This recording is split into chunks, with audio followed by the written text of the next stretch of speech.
ये आप बताइए कि उत्तर प्रदेश में क्या सिर्फ आपका एक ही काम है दिन रात हिंदू मुसलमान करना, नफरत फैलाना, लोगों को बांटना, लेकिन जो उनके कल्याण की बात है वहां कोई काम नहीं करना है। अस्पतालों का कितना बुरा हाल है हम लोग देखते हैं। मोमबत्ती की रोशनी में ऑपरेशन करते हुए दृश्य हम लोग देखते हैं। अस्पतालों में बेड पर कुत्तों को बैठे हुए हम लोग देखते हैं कि कोरोना की महामारी में उत्तर प्रदेश का क्या हाल हुआ। उस स्वास्थ्य के क्षेत्र में जो बजट निर्धारित किया गया था उसका 39% कम बजट खर्च किया गया। मां गंगे को धोखा देने का काम मत कीजिए। नमामि गंगे योजना में 40,000 करोड़ रुपए प्रधानमंत्री जी खर्च कर चुके हैं। उस 40,000 करोड़ रुपए का क्या हुआ, एक एक पैसे का हिसाब दीजिए। कानपुर में चलिए गंगा प्रदूषित, प्रयागराज में चलिए, काशी में चलिए, नालों का पानी गंगा नदी में जा रहा है। चलिए आप देखिए उत्तर प्रदेश में क्या हालत है गंगा की, क्या हालत है यमुना की। आप हरियाणा में, अब आप दिल्ली में भी आ गए, उत्तर प्रदेश में आप, सेंटर में आप, कितना पैसा चाहिए आपको? हजारों करोड़ रुपए आपने पानी की तरह बहाया, अभी भी आप गंगा का प्रदूषण दूर नहीं कर पाए।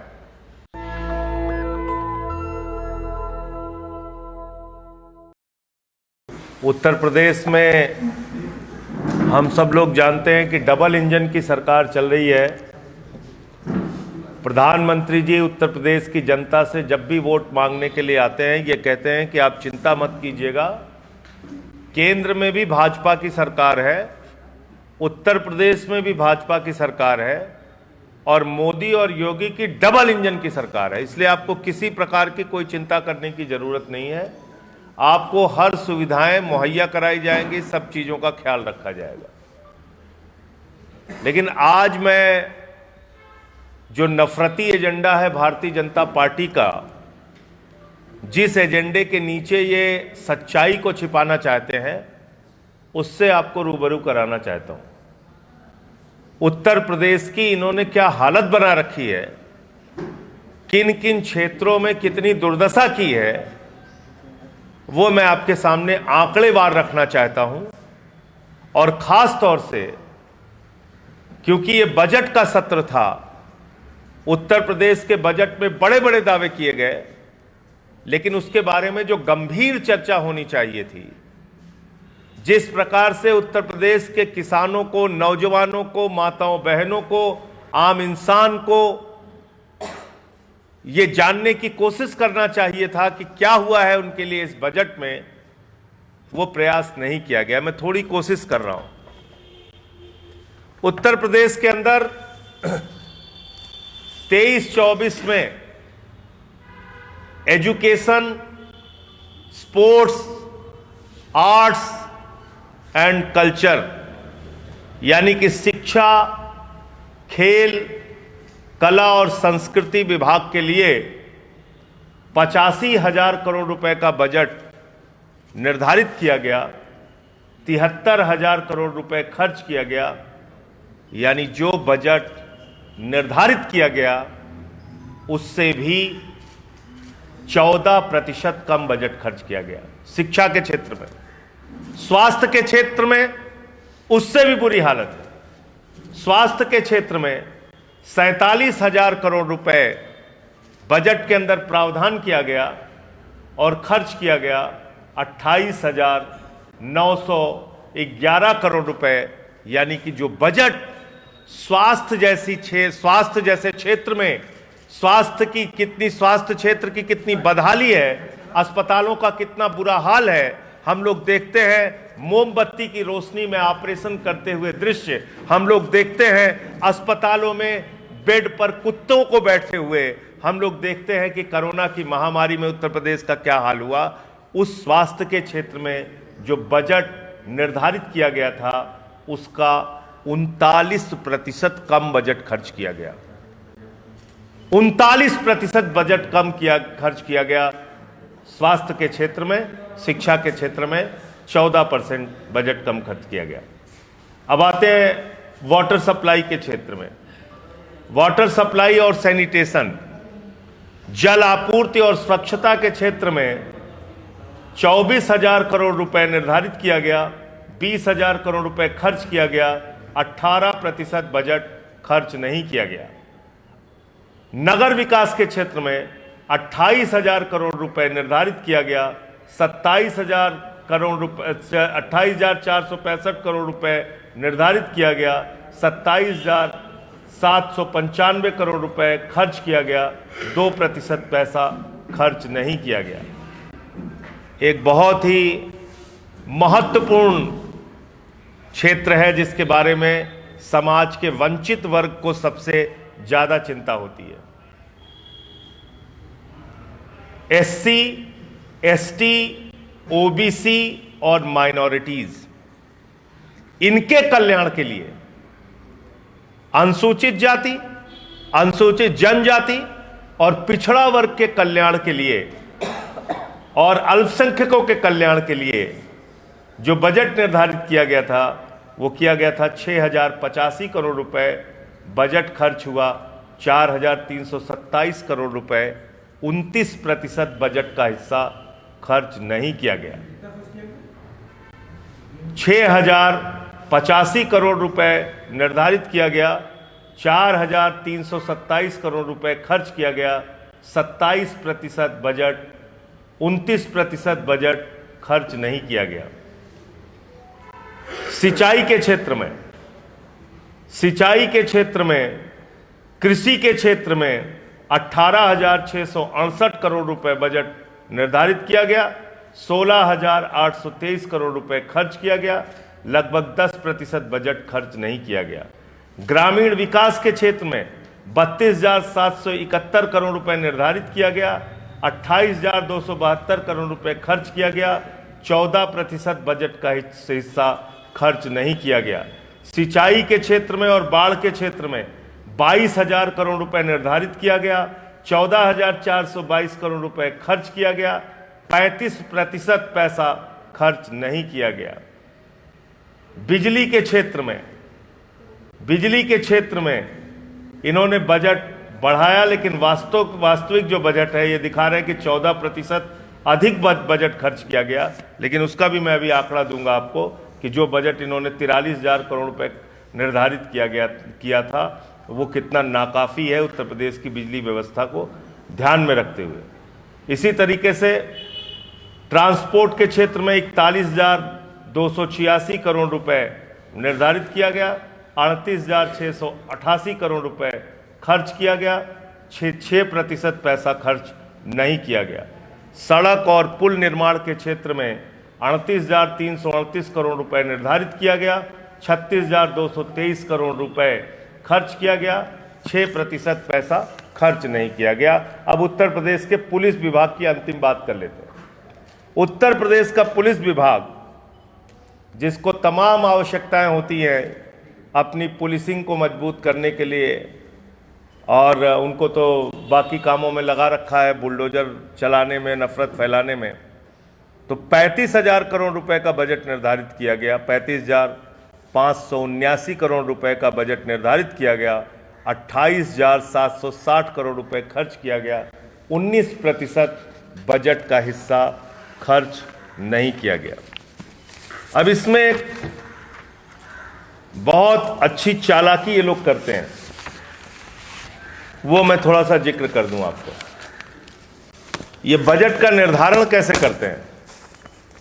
जैसे बजट में प्रावधान इन्होंने 24-25 के लिए रखा 1,335 करोड़ रुपए शिक्षा, खेल, कला और संस्कृति के लिए। फिर एक संशोधित बजट लेके आए जिसका आप लोगों को पता ही नहीं चलता, क्योंकि जब मेन बजट आता है उसकी चर्चा होती है, बजट आ गया, बजट आ गया, लेकिन बीच में जो रिवाइज्ड बजट आता है, संशोधित बजट जो आता है, उसकी कोई चर्चा ही नहीं होती। तो बीच में इन्होंने शिक्षा के क्षेत्र में एक संशोधित बजट प्रस्तुत किया, वो किया 84,985 करोड़ रुपए का। यानी कि जो बजट इन्होंने निर्धारित किया था 2023-24 में 2024-25 में उसको घटा के इन्होंने 15% कम कर दिया, और अभी 25-26 के लिए इन्होंने 1,03,553 करोड़ रुपए का बजट प्रस्तुत किया। और क्या कह रहे हैं? कह रहे हैं हमने बजट को 22% बढ़ा दिया। यह चालाकी आप देखिए, पहले 15% घटाया और फिर जो घटाया हुआ बजट है उसमें थोड़ा अमाउंट जोड़ के कह रहे हैं हमने 22% बढ़ा दिया जो पिछली बार का बजट था उससे। अरे भाई, पिछली बार का बजट तो 1,03,000 करोड़ रुपए था, उसमें आपने 15% घटा दिया। तो ऐसे ही सारे फिगर मैं आपको दे दूंगा। मैं ये कहना चाहता हूं, उत्तर प्रदेश सरकार की प्राथमिकता क्या है? आप शिक्षा के क्षेत्र में जो पैसा निर्धारित करते हैं बजट में, वो खर्च नहीं कर पाते। 15% पैसा आप नहीं खर्च करते। आप स्वास्थ्य के क्षेत्र में 40% बजट का हिस्सा खर्च नहीं करते। आप SC, ST, OBC के लिए जो पैसा निर्धारित है, अल्पसंख्यकों के लिए कल्याण के लिए जो पैसा निर्धारित है, उसका 30% पैसा, 29% पैसा आप खर्च नहीं करते। आप पुलिस के लिए जो पैसा निर्धारित करते हैं वो पैसा आप खर्च नहीं करते। आपने हर सेक्टर की एक तरीके से कहें तो बैंड बजा रखी है। तो इसलिए ये जो बजट आपने प्रस्तुत किया है उत्तर प्रदेश का, इस पे एक व्हाइट पेपर जारी करना चाहिए कि कितना आपने बजट निर्धारित किया और कितना आपने बजट खर्च किया है। और इसलिए मैं सिर्फ ये कहना चाहता हूं कि आप गुमराह करने के बजाय ये आप बताइए कि उत्तर प्रदेश में क्या सिर्फ आपका एक ही काम है दिन रात हिंदू मुसलमान करना, नफरत फैलाना, लोगों को बांटना, लेकिन जो उनके कल्याण की बात है वहां कोई काम नहीं करना है। और यही कारण है कि उत्तर प्रदेश में लगभग 8 लाख बच्चे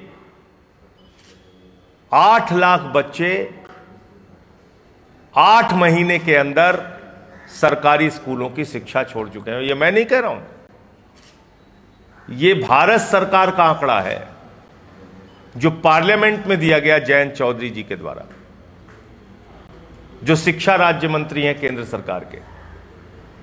आसाम में इसी प्रकार से 65,000 बच्चे सरकारी स्कूल छोड़ चुके हैं, लेकिन उत्तर प्रदेश में सबसे अधिक 8 लाख बच्चों ने सरकारी स्कूल की शिक्षा छोड़ी है। यह गंभीर प्रश्न है कि जब आपको सरकारी स्कूल बनाने की जरूरत है, अस्पताल बनाने की जरूरत है, जलापूर्ति पहुंचाने की जरूरत है, सिंचाई की सुविधा देने की जरूरत है, कृषि क्षेत्र को बढ़ावा देने की जरूरत है, स्वास्थ्य के क्षेत्र को बढ़ावा देने की जरूरत है, तो आप सिर्फ पूरे प्रदेश को एक नफरत के एजेंडा में झोंक के ना रोजगार का सृजन कर रहे हैं, ना कृषि को बढ़ावा दे रहे हैं, ना स्वास्थ्य के क्षेत्र में ध्यान दे रहे हैं, ना शिक्षा के क्षेत्र में, तो उत्तर प्रदेश का विकास कैसे होगा? तो मैं चाहता हूं कि मोदी जी जब इस बार आए और योगी जी से जब प्रश्न किया जाए तो उनसे पूछा जाए कि भाई ये डबल इंजन की आपकी जो सरकार है, ये सरकार पूरी तरीके से फेल साबित हो रही है और सिर्फ खोखले वादे हैं। जनता के लिए काम करने की जहां तक बात है, सच्चाई में ये आंकड़े चिल्ला चिल्ला के बोल रहे हैं कि आपने प्रदेश के लिए सिर्फ धोखेबाजी करने का काम किया है, जनता के लिए काम नहीं किया। एक और महत्वपूर्ण विषय जो इस समय काफी चर्चा में है, केंद्र सरकार की संस्था जिसके मंत्री भूपेंद्र यादव जी हैं, उसके अधीन आने वाली संस्था सेंट्रल पोल्यूशन कंट्रोल बोर्ड, उस सेंट्रल पोल्यूशन कंट्रोल बोर्ड ने गंगा नदी के पानी के बारे में जो रिपोर्ट दी वो बहुत चौंकाने वाली है। उस रिपोर्ट में कहा गया कि गंगा का पानी इतना प्रदूषित हो गया है कि याचमन करने लायक भी नहीं है, नहाने लायक भी नहीं है। वो पानी आपके नहाने पर, उसका इस्तेमाल करने पे बीमारियों को जन्म दे सकता है। ये मैं नहीं कह रहा हूं, ये प्रधानमंत्री नरेंद्र मोदी के अधीन आने वाली संस्था की रिपोर्ट कह रही है, और ये एनजीटी के सामने और सुप्रीम कोर्ट के सामने रखी गई। उसके जवाब में Uttar Pradesh central pollution board ने एक रिपोर्ट रखी कि नहीं साहब सब कुछ अच्छा है, जिस पे इनको फटकार मिली कि ये पुरानी रिपोर्ट आप दिखा रहे हैं, ताज़ा रिपोर्ट क्यों नहीं दिखा रहे हैं। तो मैं ये कहना चाहता हूं कि मां गंगे को धोखा देने का काम मत कीजिए। नमामि गंगे योजना में 40,000 करोड़ रुपए प्रधानमंत्री जी खर्च कर चुके हैं। उस 40,000 करोड़ रुपए का क्या हुआ, एक एक पैसे का हिसाब दीजिए। कानपुर में चलिए गंगा प्रदूषित, प्रयागराज में चलिए, काशी में चलिए, नालों का पानी गंगा नदी में जा रहा है। चलिए आप देखिए उत्तर प्रदेश में क्या हालत है गंगा की, क्या हालत है यमुना की।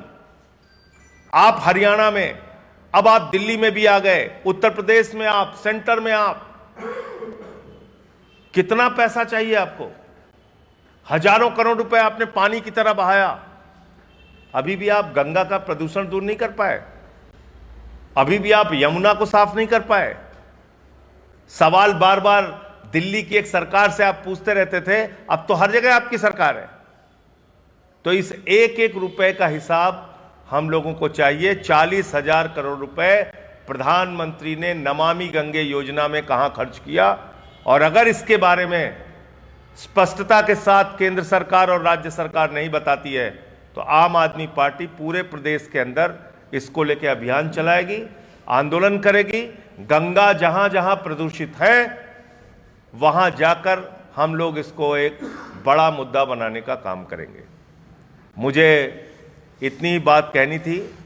आज की प्रेस कॉन्फ्रेंस का मकसद यही था कि ये बजट के साथ जो इन्होंने खेल किया है, उस खेल की जानकारी आपको दी जाए।